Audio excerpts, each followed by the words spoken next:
You're probably in the exact same position where I was when I started out on playing guitar. You don't have unlimited money. Every piece of gear looks exciting. Every YouTube video tells you this is the next thing you absolutely need. And every purchase means you have to give up on something else. Problem is, back then, nobody really helped me make those decisions.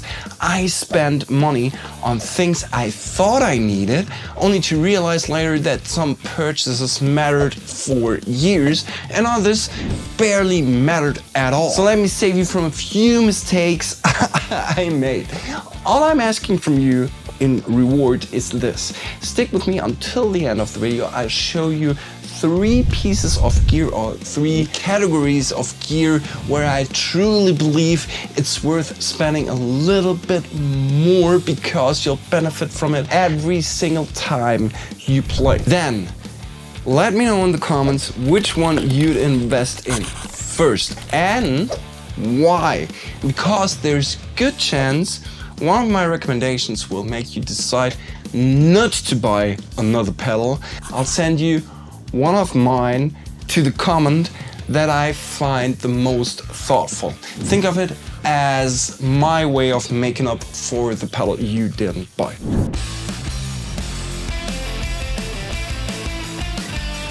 This one's not the most exciting recommendation on this list, but it's probably one of the smartest.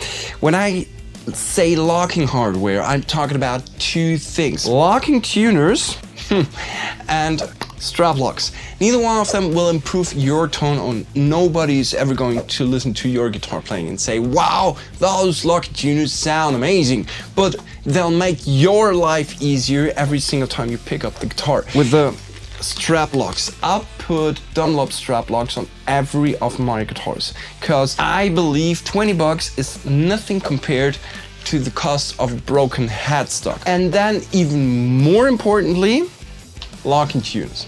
Usually I buy those from Schuller, but Goto will do the job as well. But please don't save money here. There's nothing, and I mean that, it's nothing more horrible than cheap tuners. That's why I stick to reliable brands and products, mostly because A, they make string changes ridiculously fast, which saves you time, and time's money, as we all know.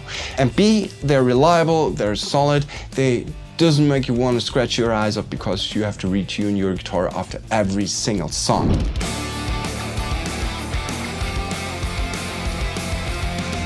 No matter if you prefer cable or wireless system, that doesn't really matter.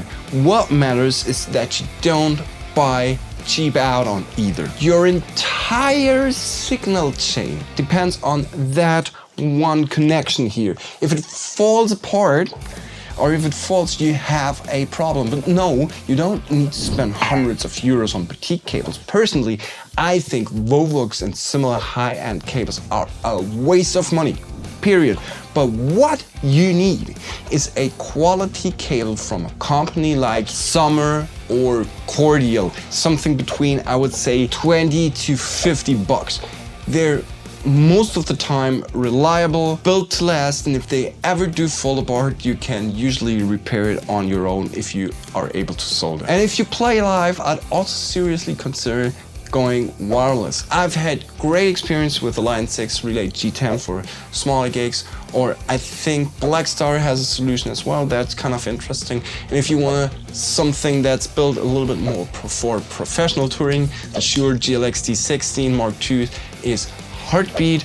I currently play a Sennheiser system, which I can recommend. I put it down in the description, but it's a rack mount which sits in a tiny rack with my in-ear system, which is a cool solution for me, so that I have my in-ear and my wireless system always with me in one box, and it's not built into a giant rack off the bat.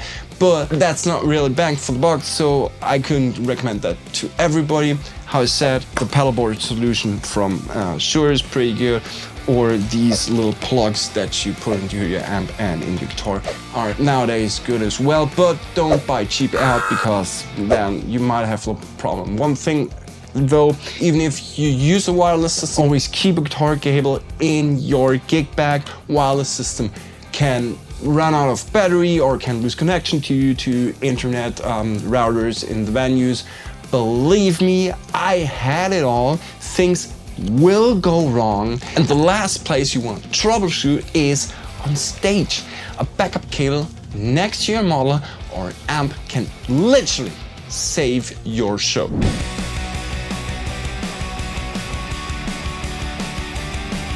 So, this is probably the least exciting item on this list, but your guitar strap is the one piece of gear that is always with you every single time you play. Even if I rehearse, I always have it on because sometimes I want to play standing up somewhere and sit down, so it's always on at me. It also carries the entire weight of your instrument for hours. So why do so many guitar players happily spend thousands on guitars and then hang them on the cheapest, most uncomfortable strap they can find? A good strap isn't just more comfortable, it helps distribute the weight better, takes stress off your shoulders, and if you're playing long rehearsals or gigs, you'll absolutely notice the difference. Personally, I can recommend the Richter straps with the slide tail piece, which I have here,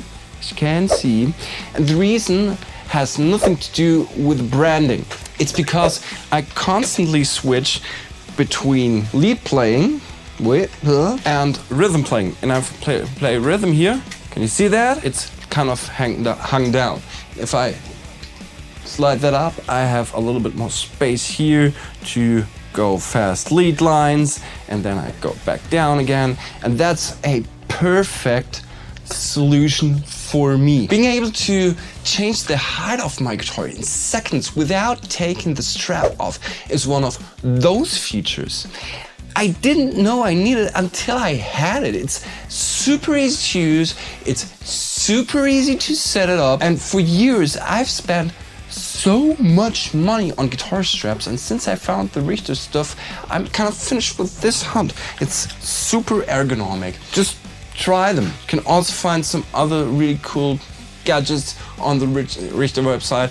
Just check it out. It's all handmade. The build quality is insane, and that's then for me the core of bang for buck. Not buying the cheapest product, but buying the product that gives me the most value for what I pay for it, and Richter is just giving me that. So if there's one message I want you to take away from this video, it's this: don't spend more money, spend it where it actually improves your life as a guitarist. Those are the purchases you'll never regret. And now it's your turn. Which one would you invest in first and why? Let me know in the comments.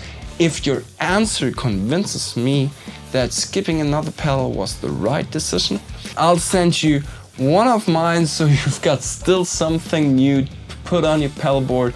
And with that, I'll catch you in the next hangout.